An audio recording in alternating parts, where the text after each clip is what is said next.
Continuing where I left off, after the races had been held and prizes given, "Now," said Aeneas, "anyone who has a fighting heart and fortitude, step forward. Put up your hand for the encasing hide." He set a double prize, den for the boxing, a bullock for the winner, dressed with gold and snowy wool, a sword and a choice helm, as comfort for the beaten man.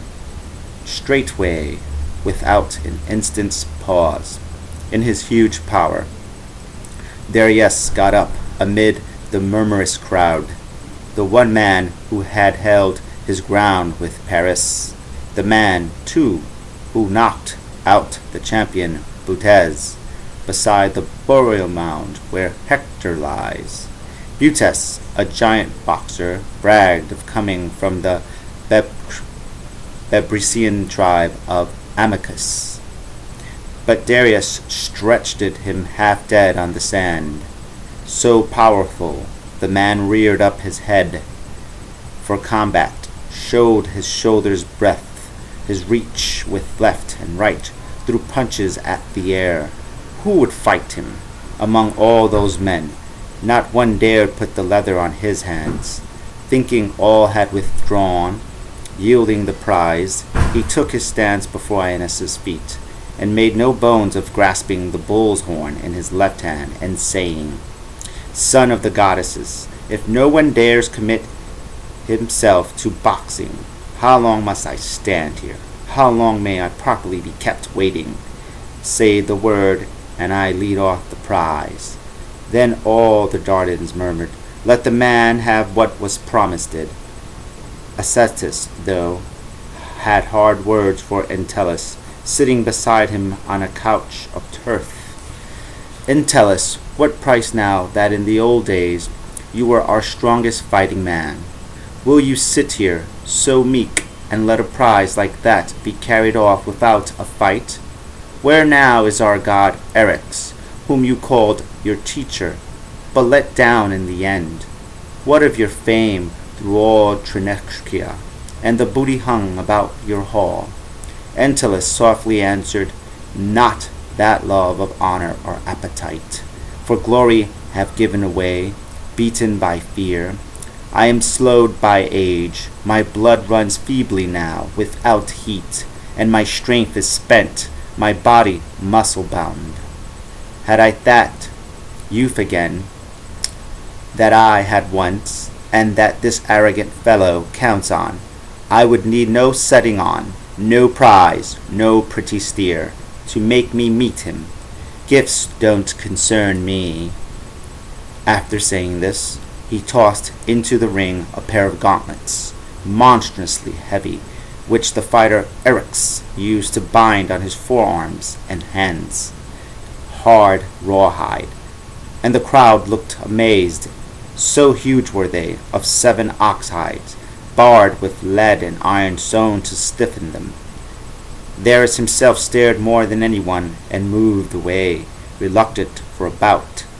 Meanwhile, Anchises' great souled son picked up and tried the gauntlets, turning their rolled-up weight this way and that. The veteran Entellus now spoke up in his deep voice. What then if anyone had seen Hercules' gloves, and the grim fight here on this very shore? These were the armor worn by your own brother Eryx. Even now you see them stained with blood and spattered brains. In these at last he faced the great Alcides, and in these I used to fight, while hotter blood sustained me, and age had not won out as yet or scattered snow on my brows. But if this Trojan Darius refuses our acquitment, if Aeneas in fairness so decides, and my proponent Acestus nods, will equalize the fight. Here I give up the ox-hide gloves of Eryx. Breathe easier, pull off your Trojan gloves. He threw the double mantle from his shoulders, bared his great arms and legs, all thew and bone, and took his stand gigantic in the arena. Now, with paternal care, Anchises' son brought gauntlets of the same weight out to tie on both men's hands. Then instantly each in his stance moved on his toes and put his fist up high in air, holding his head well back out of the range of blows. They sparred with rights and lefts, each trying to sting the other into unguarded fighting. One had speed of footwork and elan of youth, the other giant mass and brawn. But his slow knees quivered and buckled. Painful gasping shook him, huge as he was. Often they punch and miss, often they hit, thudding on flanks and ribs, or making chests resound. Then flurrying punches pummeled ears and temples, and their jaws would crunch at every solid blow. Entellus gravely stood in the same unshifting stance, watchful to roll with punches or to slip them. Darius, like one assaulting a tall city, or laying a siege to a stronghold on a height, tried this approach, then that, explored the ground on all sides cleverly, came on, came in, from various angles, all to no avail. Then surging up, Entellus poised his right and threw it, but the other in his quickness saw the blow descending and just in time slipped out from under. All Entellus' force being spent on air, by his own impetus the mighty man fell mightily to earth, as ponderously as, from time to time, a hollow and uprooted pine will fall on Erymanthus, or the range of Ida. Teucrians and Sicilians in their rivalry rose together, as a shout went up, and running out, Acestus was the first to help the old man, his contemporary, up from the ground. Now neither hurt and slowed, or shaken by the fall, the fighting man returned to combat hotter than before, his power excited by his anger. Shame aroused him, too, and his own sense of manhood, so that he went for Darius, driving him headlong over the ring, redoubling cuffs with right and left alike. No pause, no rest. As thick and fast as hail, drumming on roofs in a big storm, were the old hero's blows with both hands battering and spinning Darius. Fatherly Aeneas would not sit by while this fury went further. So berserk Entellus was in the rancor of his soul. He stopped the fight and saved bone-weary Darius, saying to comfort him, "Poor fellow, how could rashness take you this way? Don't you feel force now more than mortal is against you, and heaven's will change, will bow to that?" So, speaking loudly, he broke off the battle, and loyal shipmates took Darius in hand, weak knee, his head wobbling from side to side, spitting out teeth mixed in with gobs of blood. They led him to the ships, and then recalled, received the helm and sword, leaving the palm and bulwark for Entellus. The old champion, glorying in his courage and his pride, spoke out, "Son of the goddesses, Teucrians all, now see what power was in me in my prime, and see the death from which you rescued Darius." He set himself to face the bull that stood there, prize of the battle, then drew back his right, and from his full height lashed it his hard glove out between the horns. The impact smashed the skull and fragmented the brains.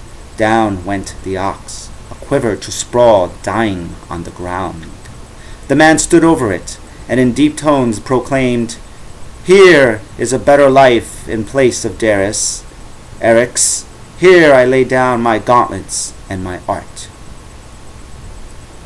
Immediately after this, Aeneas invited all so minded to contend with speeding arrows, and he set the prizes. A mast out of Serestus' ship he raised with his own giant hand, and at the top tethered a dove upon a cord as target for them to shoot at. When they gathered round, a bronze helm took their lots, first shaken out and greeted by his partisans with cheers, was Hippocone, son of Hyrtacus, then Menethus, second place winner in the ship race, wearing his olive garland, and the third was Eurytion, brother to you, illustrious Pandarus, who in another day was given command to break the truce, lead off with a bow-bent arrow shot amid the Archians. The last one out, deep in the helm, Acetus. He too ventured to try the young man's feat.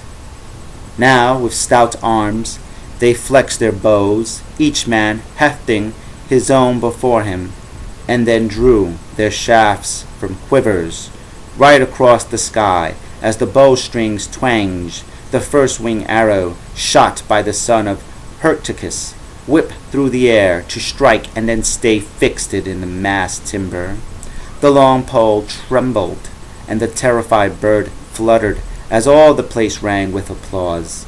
Now Menentheus took his eager stand, bow bent, and aimed his gaze and full-drawn arrow high. But by hard luck he missed the bird himself. His steel point cut the flaxen cord, by which, tied to her foot, the bird hung from the mast. Away she soared into the south wind, white against dark clouds. In a flash, Eurytion, long ready with his bow bent, arrow drawn, and whispering to his archer's brother's shade, as he tracked the dove delighting in open sky with clapping wings, now put his arrow through her under a black cloud. Down she plummeted, and left her life in the upper airs of stars, but brought down with her the transfixing shaft.